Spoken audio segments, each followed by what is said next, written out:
最近几年有许多精神病患杀伤人案件备受关注，而去年也就是2022年的11月底，立法院通过了精神卫生法3读，是15年来第一次的全文修正。这次的修法能不能够成功的阻止悲剧，补强社会安全网呢？今天就让我们一起来聊聊精神卫生法吧。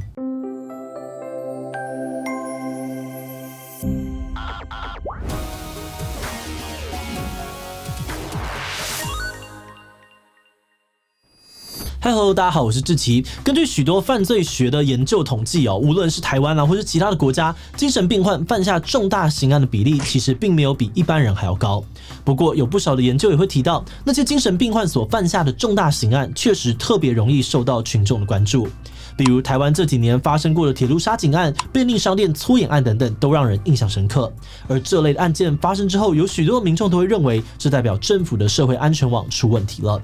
有些人会主张政府应该要未雨绸缪，把精神病患提前隔离起来，以确保大众的安全。但也有不少人认为这个做法其实有些问题。那么去年3读通过的精神卫生法又打算怎么样处理这些问题？修法的结果真的可以回应民众对于社会安全的期待吗？在开始今天的讨论之前，先让我们进一段工商服务时间。你想买房或租房，却不知道应该从哪里下手吗？房地产术语都超级复杂，害怕自己一不小心就变成肥羊吗？今天要介绍的超实用买房秘技箱课程是由具备多年产销经验的35线上赏屋主持人 Ted 带领，搭配9面从房产小白的角度切入提问，带领大家深入浅出的了解房地产知识。课程内容非常丰富，像是如何挑选适合自己的物件、破解卖方的话术、合约关键，甚至装潢与风水等等。针对租屋族呢，也有遇到法律纠纷该如何自保的介绍。不论你目前对于房地产的需求是什么，都能够在这堂课当中学到很多有帮助的资讯。懂越多，选择就越多。现在就点击资讯栏的连结，了解更多的房地产知识啦。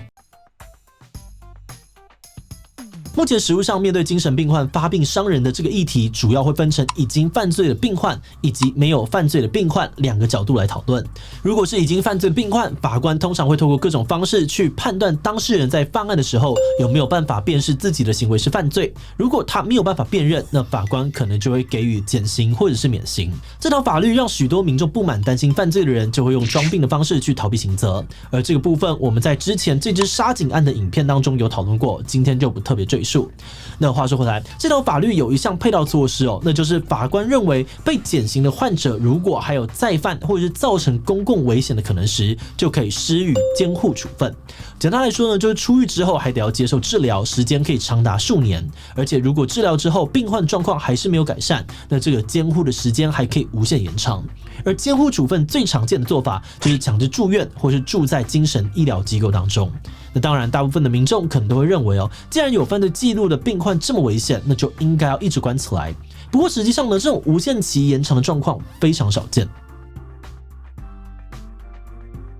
首先，法律判决监护处分的目的是要治疗患者的病情，而不是让他坐牢。然后，精神疾病治疗的黄金期呢是发病的3到5年。如果已经治疗了5年都无效，继续住院其实也很难进步。而且，病患在长期与社会隔离之后，也会更难的融入社会。另外，长期的监护处分也要花费超多的钱跟人力，比如卫福部的社安网计划第2期就预计投入30亿在300名的受监护处分者身上。相较之下呢，全台湾有20万精神障碍的家庭，就只有4年9亿的预算可以投注在他们的医疗跟社区的照护需求，但后面的这个部分可能反而才是预防悲剧的关键。好的，那说到这里我们接下来就要看看，如果是并没有犯罪，但已经有出现一些异常行为的精神病患，我们的社会安全网之前通常会怎么处理？如果病患会开始攻击别人或者伤害自己的时候，通常会有警消出面将病患强制送医。不过这种强制送医会有3个问题。第一个问题是，警消往往没有受过相关的训练，容易导致病患情绪更紧张而伤害警消。而且警消呢也可能在压制病患的时候造成自己或对方的人身伤害。第二是强制送医的时候呢，病人会在不情愿甚至是被绑着的情况之下做许多的检测与强制检定，导致巨大的人身痛苦。第三，因为报警或是打119的人往往是病患的亲友，而送医过程所引发的痛苦也往往还会撕裂病人呢跟亲友的关系。此外呢，在病人发病的初期如果病况还不严重的话呢，通常也无法使用强制就医的方式介入。那对于病患的亲友来说，他们常常会不知道该怎么办，只能够眼睁睁的看着病患做出一些异常的行为，听他说有人要害他，于是一天到晚呢还要担心这个患病的家人会不会有天登上新闻。那说到这里很多人可能会想说，会这样子都是因为患者不吃药，如果他有乖乖的按时吃药，那病情应该就比较能控制吧？理论上是这样子没错，但实际上要操作恐怕没有那么简单。许多的病患会发病往往是因为生活面对许多的压力，比如经济上面的困窘啊，或者是在这个长期的压力之下导致发病。对患者来说呢，就医的心理跟经济负担都很大，而且吃药可能会让他的脑袋混沌，无法顺利工作，导致经济的状况更加的窘迫。又或者是他的病况呢，会让他已经无法像一般人一样思考，甚至没有意识到自己发病，所以根本就拒绝吃药。比如说呢，铁路杀警案的郑在友，他们一家长期经济困顿，妻子已经罹患精神疾病，多次尝试结束自己的生命。虽然有住进精神病院但出院之后呢，仍然不断的尝试自杀。而在这个过程当中呢，郑在友不知道可以去哪求助，而且从来没有获得协助。长期的压力呢，导致他罹患思觉失调。虽然中间呢有被骗去看病，服药之后也有改善，但就医所带来的经济负担，让他呢为了省挂号费而不再回诊。最后郑在友的病况恶化，常常觉得有人要害他，看到警察来盘查他以为呢是要害他，于是拿起防身用的刀，酿下了大错。这些案例听了真的难过。那么这一次的修法有办法让我们避免这样子的悲剧吗？这次修法最重要的改变之一就是新增社区支持服务。这边我们可以用长照服务想象病患可以选择全日机构或日间机构去接受治疗或者是精神复健，而家属呢则会有卫教与喘息服务等等。而且这些服务尽量做到多元化可选择，当病患可以选择适合自己的支持方式，而不只有住院的时候，他们自然会更有意愿去接受这样的服务，家属也能够知道如何与病患互动，并获得支持与休息。透过这样子的调整呢，病患可以选择适合自己的方式，而不是只能够被迫强制送医，也不是只有住院之后才能够受到照顾。那这样子他们主动就医的意愿或许就有机会提高。另外，这次修法呢也很强调服务不中断的原则，也就是病患要出院时，医院必须与病患共同的拟定出院准备计划，与地方卫生局合作，确保病患出院之后还能够继续的接受社区治疗以及定期的关怀，以免被漏接。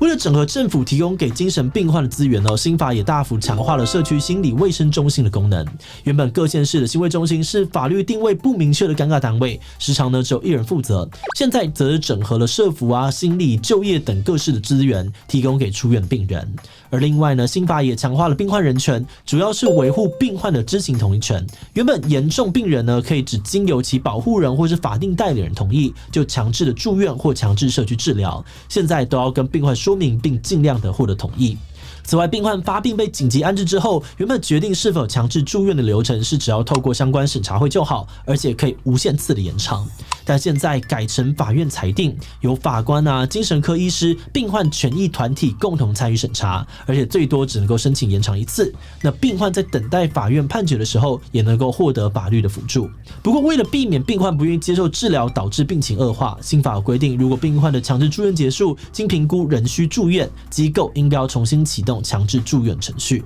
而另外，出院的病人在接受强制社区治疗时，如果不依照指示接受治疗，警消还是可以出面协助，而警消呢也应该要接受应对精神病患的相关训练，以免出现病患伤人或自伤的事件。最后，这次的修法也加强病患通报机制，针对疑似病患，不论是医疗社工、教育、警消、司法、移民行政、户政、村里干事或其他参与社区支持服务的人，只要发现疑似病患，就能够通知地方的主管机关，提供医疗关怀或社区支持服务。那虽然倡议团体们对于这一次的修法普遍评价不错，但大家还是有提出一些值得注意的疑虑。首先，虽然法律看起来利益良善，但最常被质疑的地方是，到底能不能够做到？包含社区端医疗端都需要仰赖足够的预算、人力、设备、场所等资源，不然就只是空谈。而且，就算资源到位了，各方协作整合都能够顺利吗？这也需要再多观察。另外，现在的修法方向主要是提供患者家属更多的支持，也更重视病患的人权。最理想的状况呢，就是让大家可以在社区内共存，互相支持。但一般民众提到精神病患的时候，直觉的反应通常还是会担心他们造成危险，所以觉得应该要把他们隔离起来。而这样子的想法呢，也会让相关的政策在推动的时候容易受到反弹，甚至难以获得需要的资源。那虽然这次修法也有提到精神病患去污名化，但要改变民众长期的印象并不容易。最后，如果因为有危险而必须强制住院，由于需要法院的判决所以精神科医师不仅要在3日内完成强制鉴定，之后还可能要被传唤出庭，这对于医界来说负担相当的大。而且有些比较偏远的地区，甚至很难找到精神科医师，所以人力资源能否及时的补齐，同样也是一大挑战。在进入观念以前，我们先特别的感谢志祺七七的所有会员因为有了大家支持跟赞助，我们才能够持续运作这个频道，让重要的议题被更多人看见，真的是非常的谢谢大家。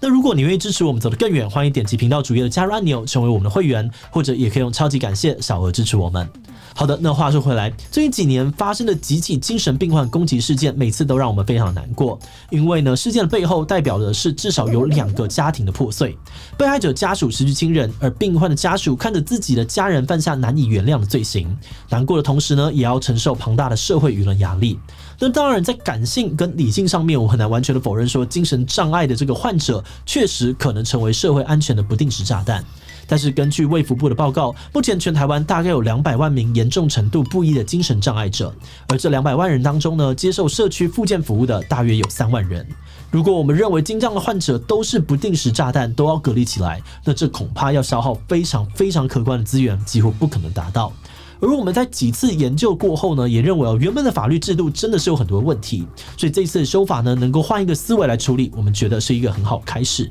一方面呢，这个法律也等于是让民众有更明确的根据，可以要求政府提供相关的措施，整合资源。而另外一方面，这次的修法也提供我们有个契机，可以去讨论怎么样慢慢的撕下那些恐惧的标签，让更多人一起携手重视这个问题。那这边就让我们一起继续加油吧。好的，那最后想要问大家对于这次的修法，你的感觉是什么呢？A， 我觉得很不错，社会安全网的议题终于有修到重点了。B， 觉得不满意，我们根本没有这么多资源可以执行了。C， 不知道成效如何，要再观察。污名化的标签可能才是最难处理的。D， 其他留言分享你的想法吧。最后，如果你喜欢今天的影片，欢迎分享出去，让更多人知道精神卫生法的改变。此外呢，也可以点击这个地方看思觉失调以及铁路杀警案的相关讨论。那么今天的这一期就到这边告一段落，我们就明晚再见喽。